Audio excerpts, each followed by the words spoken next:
Have you ever wondered where the offerings you give with such sacrifice go when the man who receives them has a heart full of greed and lies?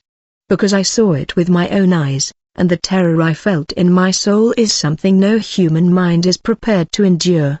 My name is Elijah, and today I come to deliver a warning so urgent and so terrifying that the heavens themselves trembled when it was revealed to me. The air in that place was not natural air, it was a thick, revolting mixture of boiling sulfur, charred flesh, and a despair so profound that it stole your breath.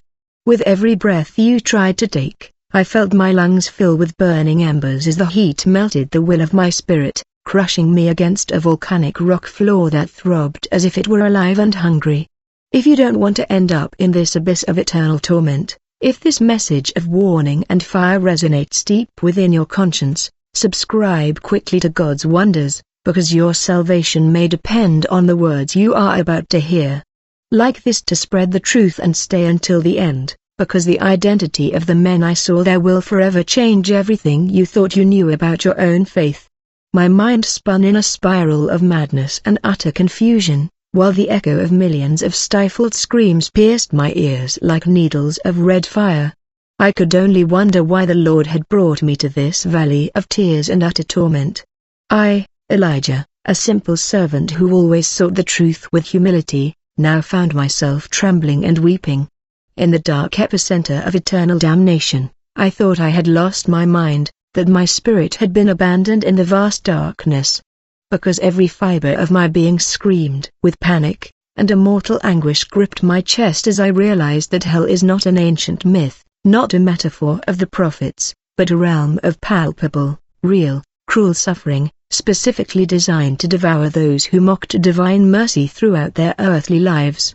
Tears streamed inconsolably from my face, but they evaporated before touching the burning rock. And amidst my desperate weeping, a voice within me, a voice filled with supreme authority and infinite sorrow, commanded me to open my eyes and gaze upon the vast horizon engulfed in cruel flames, preparing me to witness the most severe judgment that God reserves for those who take His holy name in vain. It was then that the thick, red smoke slowly dissipated like a macabre curtain parting in the theater of the condemned to perpetual suffering, revealing before my terrified eyes a vast plain of lava boiling. And on that immense plain, lined up on platforms of rusted, red-hot metal, I saw 300 men, 300 pastors and leaders weeping and gnashing their teeth in an endless agony. My gaze focused on a particular group, and my heart stopped in my chest with a jolt of horror.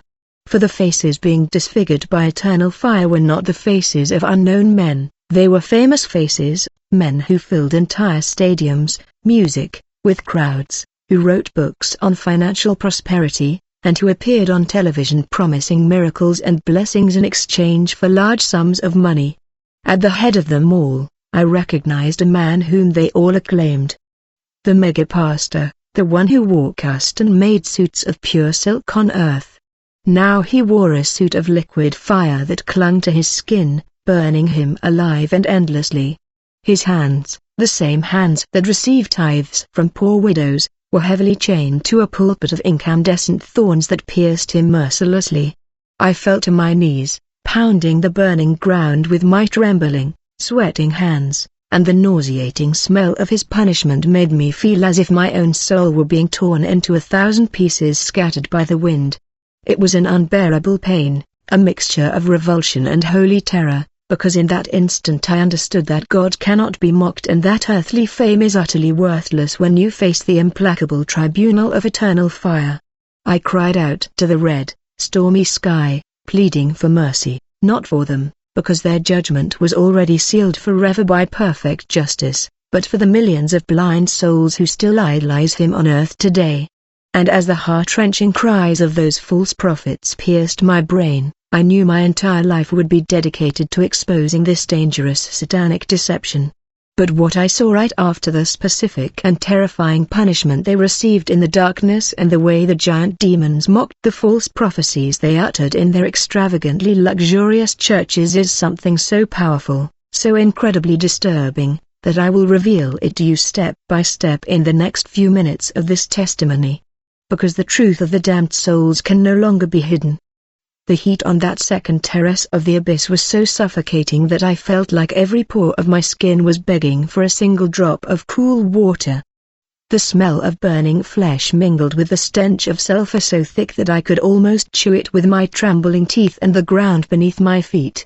It seemed to breathe with a macabre and violent rhythm each time a lava bubble erupted in the vast ocean of fire that stretched before my terrified eyes. Heartrending wails formed a symphony of utter terror that ricocheted off the immense mountains of razor-sharp black crystal, creating a perpetual echo that drilled into my brain like a burning nail. And in the heavy air floated boulder-sized ash that drifted slowly down upon the tormented souls, illuminating the gloom with orange and reddish flashes that revealed the true magnitude of this valley of eternal damnation. A scorching wind struck my face with the force of a fiery hurricane, carrying with it the muffled cries of men once revered as gods on earth. And though my clothes and body remained unharmed by the divine grace that protected me, the spiritual pain was so immense that I felt my own heart would burst into pieces from sheer anguish as I witnessed the perfect and unforgiving justice of the Lord. In the midst of that desolate scene, my mind began to recall the gigantic stadiums filled with thousands of people seeking a miracle, remembering how those same leaders, now weeping in the fire, had manipulated the emotions of widows and orphans. And I wondered, how many of those humble people had lost their true faith, deceived by the empty rhetoric and false promises of these merchants of the gospel. The weight of the truth fell upon my shoulders like a mountain of molten lead, and I understood for the first time that the greatest sin is not simply stealing money, but stealing people's hope in the name of Christ. And as I watched those famous men writhe in the lake of fire, my spirit groaned with sorrow, knowing that at this very moment, thousands of churches around the world continue to applaud wolves in sheep's clothing. I wept bitterly, realizing the immense responsibility we bear as those who know the truth. For hell does not forgive ignorance or complicity. And the terror of knowing that many blind followers could end up in this same place of torment completely paralyzed me, leaving me on my knees in deep reflection on the urgency of awakening the church before the final trumpet sounds. Suddenly, the deafening clanking of rusty chains broke the rhythm of my terrified thoughts. I saw a gigantic demon with flaming bat wings violently tugging at a red-hot iron rope, dragging a new punishment platform from the depths of the lava lake, and the sound of the metal scraping against the volcanic rocks was so shrill that it forced me to cover my ears. Desperately, as the heavy platform approached my position through the dancing flames, my eyes finally focused on another figure widely recognized throughout the world. It was the televangelist healer, the man who appeared on every television channel knocking people down with his sack and promising miraculous cures in exchange for large sums of money. Now, he was a living skeleton covered in sores that bled fire. The punishment this man endured was a macabre and terrifying irony, for he was strapped to a wheelchair made of red-hot blades. And every time he tried to rise to escape the pain, demonic specters disguised as sick people would pounce on him, tearing off chunks of his skin while screaming at him, demanding the healing he had falsely promised them on earth, forcing him to live his own life for all eternity. My breath ragged violently as I saw the disfigured face of this idol of the masses up close. The same face that smiled on the covers of Christian magazines was now contorted in a grimace of indescribable pain. And human compassion tried to well up in my chest, but the heavenly voice within me sternly reminded me that divine justice is perfect and that he had chosen the glory of money over the glory of God. The immense demon guarding his torment unleashed a cackle that shook the very foundations of the abyss, openly mocking the false healer's supposed spiritual powers and demanding he perform a miracle to escape its fiery chains. The scene of humiliation was so profound and horrifying that I squeezed my eyes shut, trying to erase the image from my tormented mind. But what that famous preacher began to scream amidst his desperate weeping, the terrifying confession that poured from his burning throat about the pacts he made to gain fame and the name of the entity that truly performed his miracles on television, is a secret so dark and disturbing that I will reveal it to you in just a moment. because you need to know the terrible truth hidden behind the cameras and stages. The scorching wind blew with relentless fury, raising immense clouds of black ash that clung to the molten rocks like a second skin of pure desolation. The sound of the false healer's wails echoed through every corner of that colossal cavern, making me feel as if the very air was composed of pure suffering and an agony that would never know rest.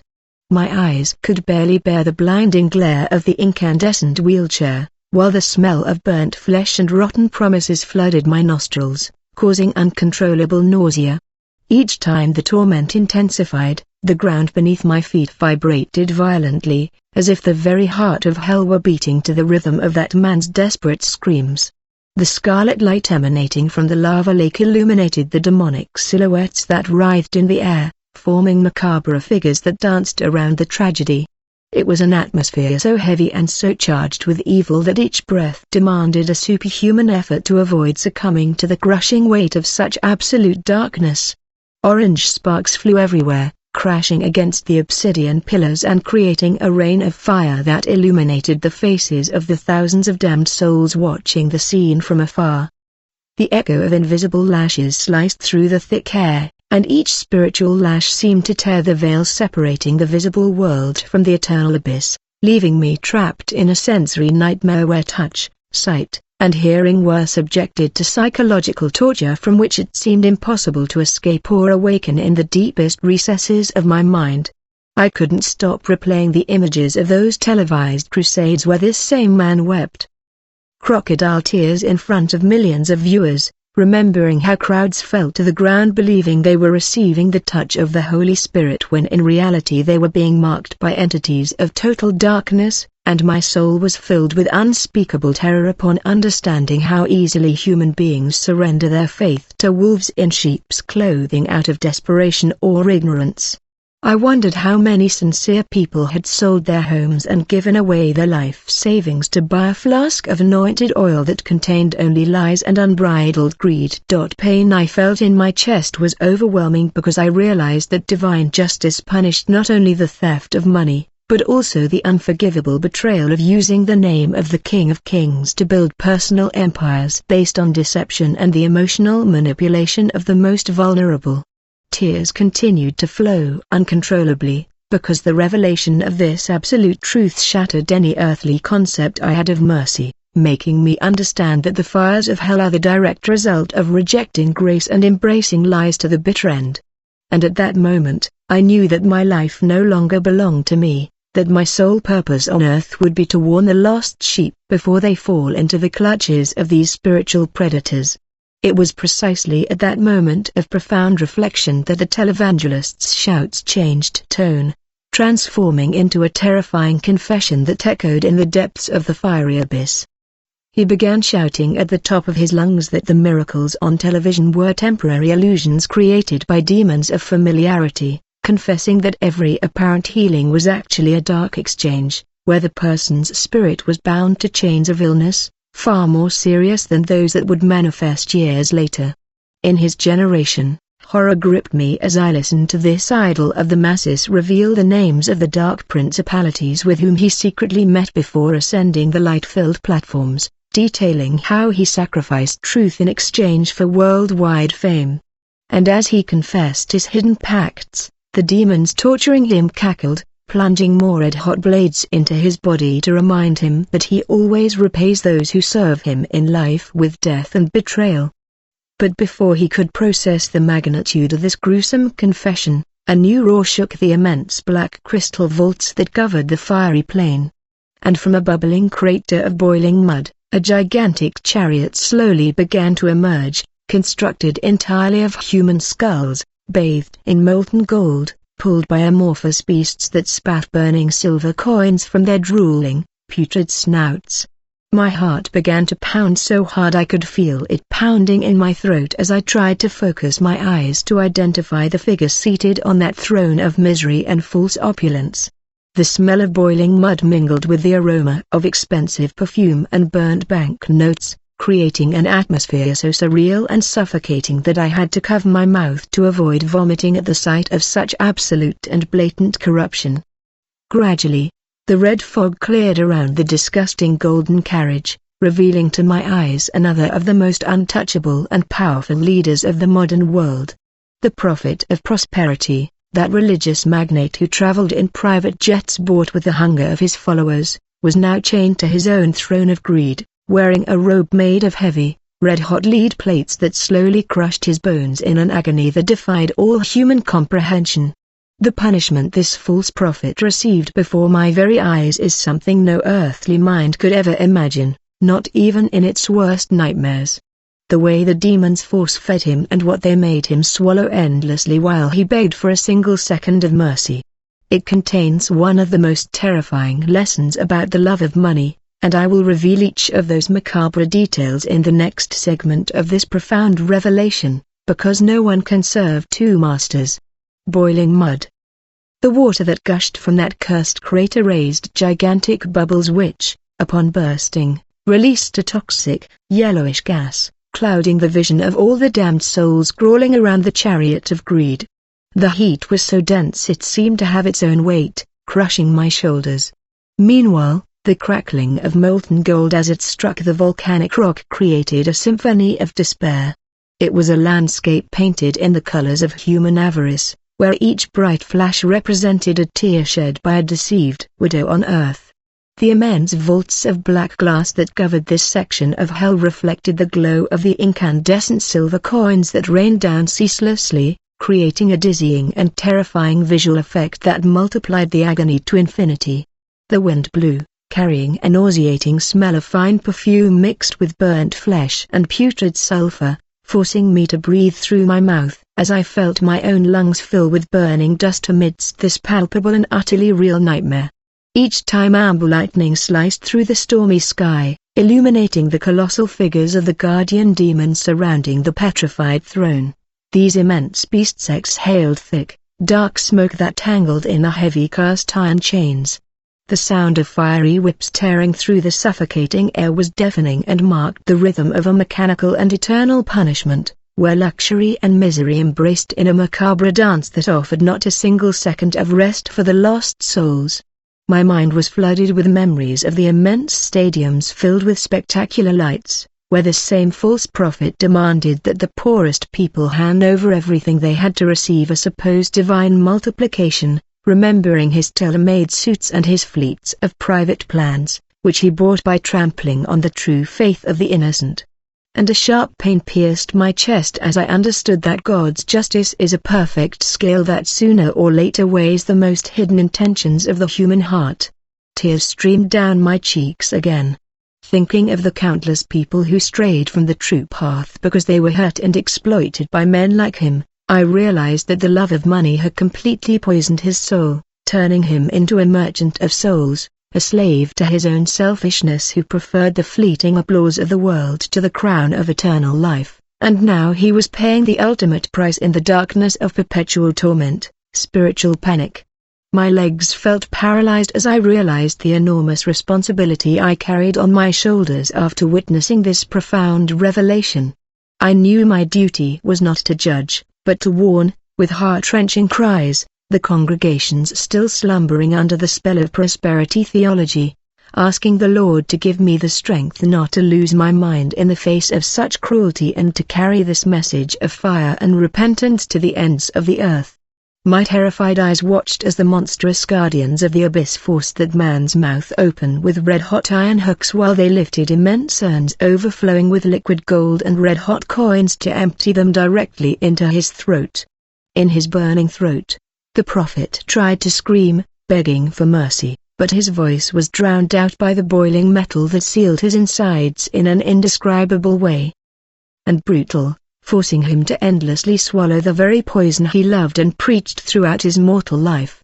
The heavy lead robe he wore blazed with a pulsating glow each time molten gold trickled down his chin and dripped onto his chest, slowly melting the layers of his false majesty and fusing with his bones in a loop of endless agony.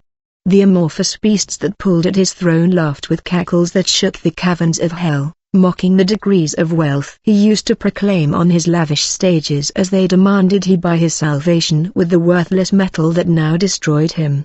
The torment repeated itself again and again, showing not the slightest trace of mercy. Each time his spiritual body was consumed by the internal fire, it instantly regenerated, only to receive a fresh onslaught of burning coins and molten sulfur. The blinding glare of punishment illuminated his face, disfigured by pain, revealing the grimace of a man who had the whole world at his feet, but who lost his soul forever. In the clutches of lies and satanic manipulation, I fell to my knees, covering my eyes with both hands, because my human mind could not process such a high and graphic level of suffering. Tears choked my words as I begged the heavens to deliver me from that place of utter despair. The trembling of my hands was uncontrollable, and I felt that madness was about to devour my reason, but the celestial voice within me held me with supernatural strength, commanding me to look into the center of the great abyss, because the revelation was not yet over.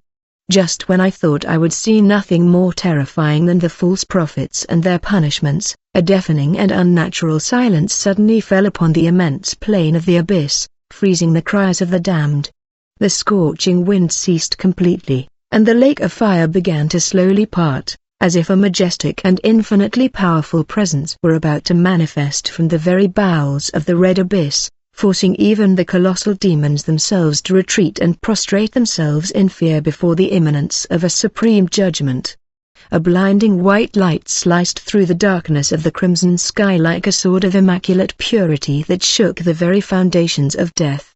And in the midst of that light descended something so majestic, so terrifyingly holy, and so revelatory that my breath caught in my throat. The entity that appeared before my eyes and the final message it delivered to me for all humanity is the climax of this royal testimony, and I will show it to you in the final instant of this transmission because it is the key to all the eternal mystery. The light descended with a slowness that defied all understanding of time and space. The immense obsidian caverns were bathed in a radiance so pure that fire itself seemed to recoil in fear before its imposing presence. The nauseating smell of sulfur and burnt flesh was instantly replaced by an unmistakable celestial fragrance, an aroma of fresh myrrh mingled with morning dew that flooded my lungs and restored to my spirit a peace I thought I had lost forever amidst so much eternal damnation. The scorching wind that had previously sliced through the air like fiery knives transformed into a soft, restorative breeze that caressed my tear-stained face, while the sea of scarlet lava remained split into two gigantic, motionless walls, as if all of creation were compelled to maintain an absolute, irreverent silence before the imminent arrival of perfect holiness, and even the most colossal and terrifying demons vanished into the shadows, groaning in terror, unable to bear the brilliance of divine glory. Every volcanic rock and every throbbing crack in the abyss ceased to vibrate and exude that suffocating heat that had mercilessly tortured me.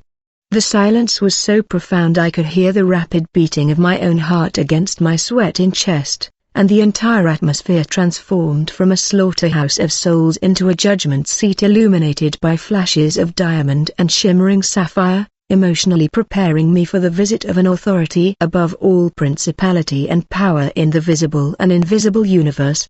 Deep within my mind, a torrent of thoughts made me question my own worthiness to be standing in that holy place. Feeling that my humanity was too fragile and tainted to contemplate up close the immense manifestation of heaven, I wept with a new kind of weeping, no longer one of dark terror, but of a reverent and beautiful humility, recognizing that every breath I took was an undeserved miracle of the Lord's infinite grace and not the result of my own earthly deeds or my own fleeting righteousness. I glanced at the rusted platforms where those famous leaders, whom the world blindly acclaimed, still lay in chains. And I understood with a sharp pain that the difference between the glory of men and the glory of God is as infinite as the distance that stands east of west. I realized that they had exchanged an eternal and incorruptible inheritance for a handful of empty applause and fleeting riches that now only served to feed the devouring fire that would consume them for all eternity, without any hope of return. My soul shuddered to understand that true hell is not only the physical punishment of cruel flames and boiling mud, but absolute separation. And the eternal love of the perfect Creator. A revelation that burned within my conscience more than any ember in the deepest darkness, for I knew I had to return to the world of the living to warn my generation that the time of grace is rapidly running out and that the churches are filled with people playing with strange fire, unaware that they stand on the brink of history's final precipice.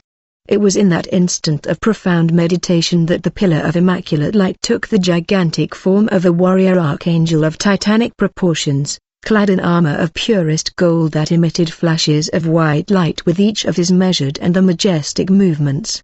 His wings were immense and covered in feathers that shone like morning stars in a clear sky, and in his right hand he held a sword of blue fire that did not burn the skin, but purified everything it touched with its radiance of absolute justice. The face of this powerful celestial messenger was utterly indescribable. It radiated such perfect severity and such profound compassion that I fell prostrate on my face, unable to withstand its revealing, fiery gaze. And when it opened its lips to speak, its voice sounded like the roar of many waters cascading from the heights of eternal mountains, shaking the marrow of my bones and echoing off the walls of black crystal, with a command that pierced to the very divide between my soul and spirit, leaving me completely vulnerable to its truth. The voice called me by my earthly name. And he told me with supreme authority that brooked no doubt, to look one last time upon the money changers in the temple burning on the vast plain of despair. Revealing to me the most terrifying and destructive mystery of all time, he told me that the greatest sin of these shepherds of the multitudes was not merely the dirty money they mercilessly stole, but that they dared to sit upon the throne of people's hearts, attempting to replace the sweet Holy Spirit, turning unsuspecting believers into blind idolaters who worshipped mortal man instead of the one true God who paid the blood price on the cross of Calvary. The radiant archangel commanded me to rise from the cold ashes and gave me the definitive mandate that my mouth must urgently become a trumpet of warning to awaken the sleeping virgins before the final trumpet of the glorious rapture sounds. That judgment would inevitably begin with the house of God, and the false altars of prosperity would be torn down with a crash that would shake entire nations. And right after I uttered these solemn words, an invisible, magnetic force enveloped me completely, pulling me from the depths of the abyss at a dizzying speed that took my breath away. I felt my spirit violently tear through the layers of thick darkness and time itself, until I suddenly opened my eyes in my own earthly room, finding myself drenched in a cold sweat, but completely unharmed and whole by the sheer mercy of the Most High Lord. My chest rose and fell violently as I absorbed the fact that the macabre journey was over, but that my true and perilous mission on earth was only just beginning. The image of those 300 famous leaders weeping bitterly in the liquid fire was forever seared into my memory like a spiritual tattoo that compels me to speak the truth. Regardless of the high cost or the relentless persecution of unbelievers, my dear brother and sister, listen to this solemn warning with an open heart. Do not be deceived by the bright lights or the eloquent words of those who promise heaven but secretly walk toward the eternal abyss. If this revelation touched your soul, subscribe right now to Wonders of God, like and share your testimony, because together we must raise up a generation of true fire, one that will not sell out for any price and is irreproachably prepared for the glorious encounter with the King of Kings and Lord of Lords. Yes. Send feedback.